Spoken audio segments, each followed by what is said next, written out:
On today's video, sunny springtime update 45 of Rise of Kingdoms has been announced earlier today. And in this video, we're going to go over the update. It's a fairly light update, I'm not going to lie to you.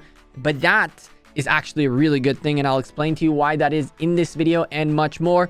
There are some goodies in here, including finally the commander lock system thingy, whatever the heck not. We'll talk about that and how meaningful that will be or not. So sit back, slap a like on the video, and let's go.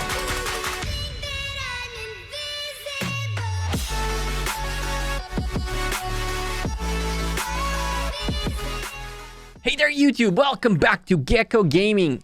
Update 45 was released earlier today, and I really wasn't in a hurry to make this video because it's a very light one. There are some goodies in the update, don't get me wrong, but the reason this update is actually so much better than it looks is because it is light, and it means that something is on its way. Before we start, though, don't forget again to slap a like on the video, subscribe down below. We're going to have more K2 KVK war footage coming out. I mean, we fought a couple days ago, streamed on Wednesday in the morning, a few hours worth of a fight.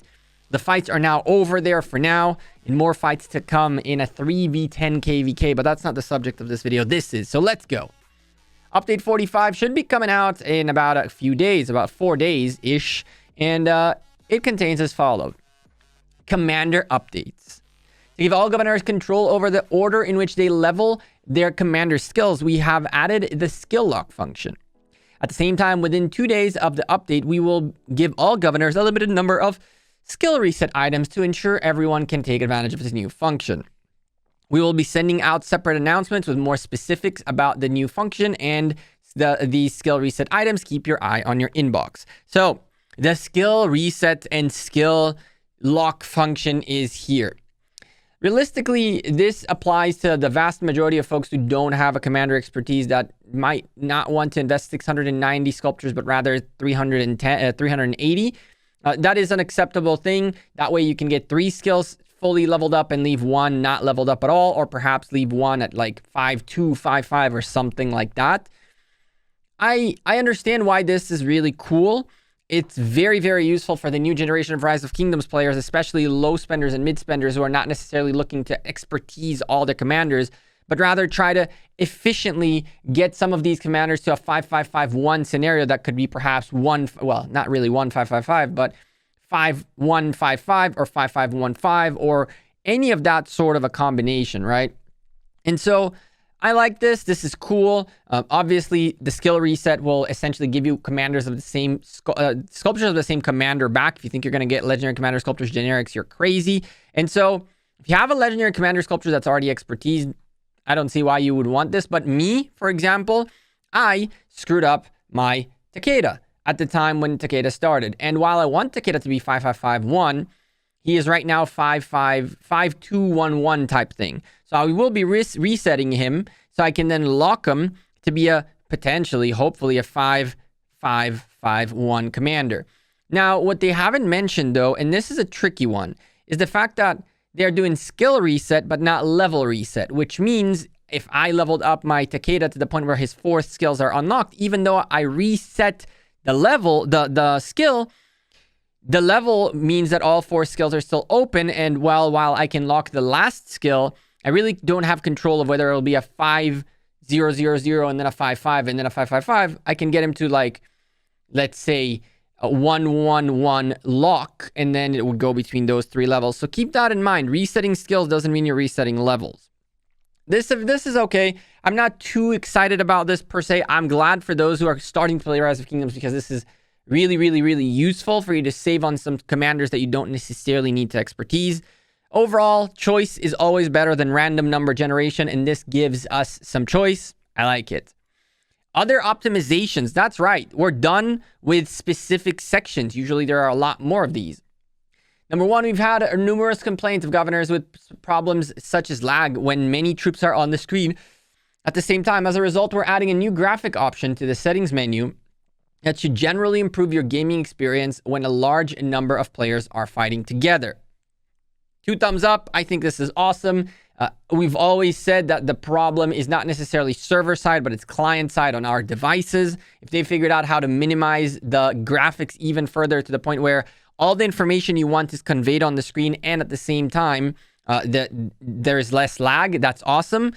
I think that what they're going to end up doing is completely removing animations. And so they need to find a way to potentially make it so that you don't require animations to understand the information in front of you. So that would mean having potentially like any type of thing on the screen that's like Yi Ye's skill, Artemisia's skill. Like it'll pop like an icon or something instead of creating the animation, so you have a better idea on how it works. So let's see if this works out. It helps out with lag at all. Again, 2 thumbs up from me. That's awesome. We've added an explanation of the change to forge. We added an explanation of the chance to forge special talent equipment to the forging system description. Governors should now be able to make better informed decisions about how to invest their materials. Please note that we have only added a description and have not changed the chances, not made any changes to the chances. So now at least we know, right? Up until now, it was a black hole of unknowingness and uncertainty. Now we'll know the odds. Now we'll understand how it works. And I mean, that won't necessarily solve all the problems when you see that a legendary item has a 2% chance first time and then perhaps like a 3% chance the next time. We're going to have to see what the numbers are. But in general, I don't think this will change much at all. It's just going to give us an understanding on why we're getting screwed rather than like a solution to getting screwed, right? Point number 3, added more commander support skills to Heroic Anthem and Lost Kingdom Season of Conquest. Great, because though there wasn't enough of these. 14 of them to unlock is not enough. Now we'll get more. At least it's something to do. Essentially, they're getting you to keep doing Bastion quests even though you've reached level 6 of each Bastion. Technically, you still want to go potentially with all of them to 10 to get more crystals quicker and stuff like that. But now instead of leveling up your bastions to the highest of levels, you're going to have to spread your activity through more bastions. So that's not a bad thing. More diversity is always nice. I'm okay with that. I think it's cool. You can now view camp information in the Eve of the Crusade event of Lost Kingdom Season of Conquest. Thank you. Thank you. It's about damn time. This is a game where diplomacy is key to success. You got to make allies, you got to make enemies. And when you don't know who your camp is until you land in KVK, but you do know who the 8 kingdoms are, or 20 kingdoms are, how on earth will you know who is your friend and who isn't? This is a great solution. That should have been there from the beginning. Again, 2 thumbs up. I like it a lot. Point number 5. Now you can view information on governors who are not part of your alliance by tapping on their troops on the map. Thank you. Thank you. About damn time you add it right next to the freaking attack or scout or whatever it is, another button of an eye where you click on it, it shows you who the commander is, which alliance he's from, or just opens their profile. Like, it makes sense, right? You see them out fighting on the field, you want to know who they are. You don't have to go look for their castle, their city, whatever it is, to figure out how much power they have or which... like where they're from kind of thing. I mean, you know their alliance because of the name and the tag and all that, but still, now you can actually find the people, which means you can message them as well directly. Very good stuff. Again, 2 thumbs up, Lilith. So far, so good. A special notice has been added when your troops are being attacked but are not fighting back. I like this. I like this. This is not bad. It lets you know that you're getting screwed, essentially. To allow governors enjoy a wider variety of city themes, active limited time themes will not expire when a new theme is used. I mean, I didn't know this was a thing. I've never used the like 3-day skins or stuff like that. Turns out that now when you activated them back in the day, if you changed it, it would just disappear. You'd be done with your timer, but now they added timers to each temporary skin. So that's nice. That's a good thing again. Another thumb up from me, Lilith. All's good. Optimize the calculation of method for Imperium Kingdoms. Troops in the Hall of Heroes will now be returned at the end of Season of Conquest, regardless of whether or not the governor is online. And there goes another loophole of massive kingdoms being created. I wonder what will be the next one that players will find a way to abuse in order to build up their Imperium Kingdom even further. Well, a mass migration next time is going to be a really tough job, huh, Motive? I got to start working on a loophole, homie, or else we're screwed. To ensure governors' basic gathering needs are met, we added Siege Unit Zone in addition to the hospital, which will allow a number of siege units to be healed without impacting the hospital capacity.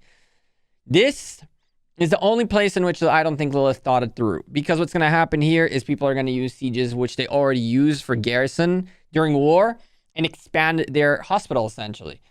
I don't know if I like this too much. It's not going to be used for gathering. It's going to be definitely used for warring. I don't know why on Earth a governor would need space in their hospital for gathering. Like, I guess the idea was in case you get hit while on the field, those go to the side hospital and not to the real. I don't get it. I don't know how gathering and hospital have anything to do with anything. Added a new star characters feature in the character management screen. Governors can now more conveniently manage their multiple characters. So essentially, you can like favorite which characters you have, and then it'll reorganize the players you have or something like that. Usually, what ends up happening is that unless feature in character management, again, there is a person with 1 million accounts and they want to play their weaker account and not their stronger account. That would make a little sense.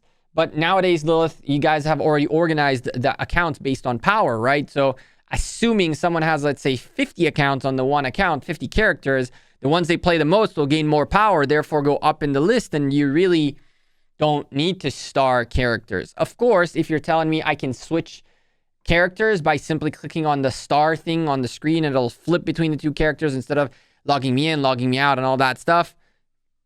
Awesome. But if that's not an on-screen thing, which I can see a lot of people misclicking, kind of useless as far as I'm concerned. Or I understood that wrong. Leave me a comment down below and let me know if I understood that wrong, because I think I might have. In order to make managing member applications easier, the Alliance leader and officers can now go into settings, notification, approval reports in their profile and set minimum power level. When applicants meet the set requirements, they will receive a notification message. Cool. So essentially adding a little bit of restrictions. That's not a bad thing. What I would really like is for Lilith to add a log where you can see if someone got accepted, who accepted them, if someone left or got kicked, who kicked them. Yes, technically, the person who got kicked gets a mail and knows who kicks them, but sometimes the leaders of the Alliance don't really know what others are doing. It would be nice to have like a log of who came in and who came out, who let them in and why. I think that that's a fair thing to think about to keep adding. Added a number of Alliance symbols for governors to choose from. Okay. Optimize the kill records and ranking calculator methods to better take into account the tiers of troops killed. Nice. That's very nice. I mean, it's cool. It's a nice little addition. The Deceptive Troops item's effect until now has been too simple. It does not sufficiently confuse opponents. With that in mind, we've changed both the effect and the description to add more uncertainty. We hope this item's new design will provide more avenues for strategy going forward. Thank you.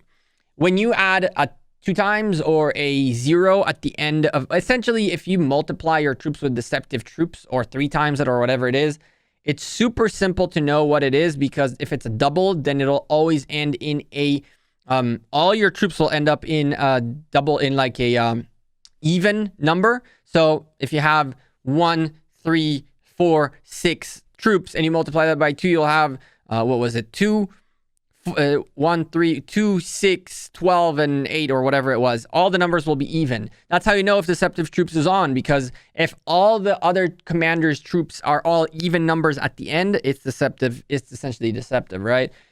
I hope that Deceptive Troops will make it so it's like a random number multiplier. So, you know, it's at least a 3 times, and it can go as far as 5 times or something like that, based maybe on the amount of troops that you have. That way it's a little more deceiving. This is nice. Although I don't know too many people that use this, honestly. It's a meh for me. Now, really quickly, why this light update is a good thing. Because they added a bunch of little, like, this is what I would call, like, bucket list, like, non-really important items that they should fix / add / take care of / you know, optimize. But they haven't added really any meat to the game. And the reason for that, ladies and gentlemen, is because next update is going to be a big one. Usually when Lilith release like something like this, it means that they had already this functionality already in their back pocket, kind of ready to rock and roll for an update, and they're working on bigger things right now.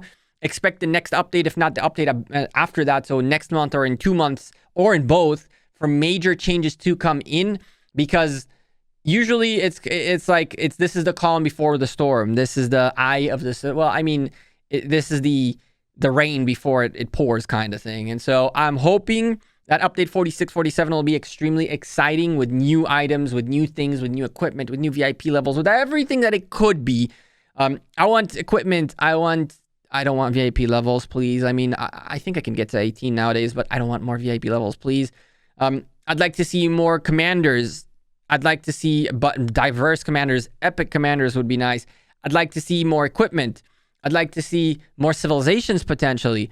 I'd like to see more items, anything interesting to make the game interesting. And no, Lilith, I'm not talking about Legendary Tavern, because tomorrow's video is not going to be a nice one about that event, because boy, oh boy, that was a big stick without a carrot. I'm Gekko. I'm out of here. I appreciate if you dropped a like on this video, subscribe down below, and I'll see you in tomorrow's video. Take care and have a good one. Peace.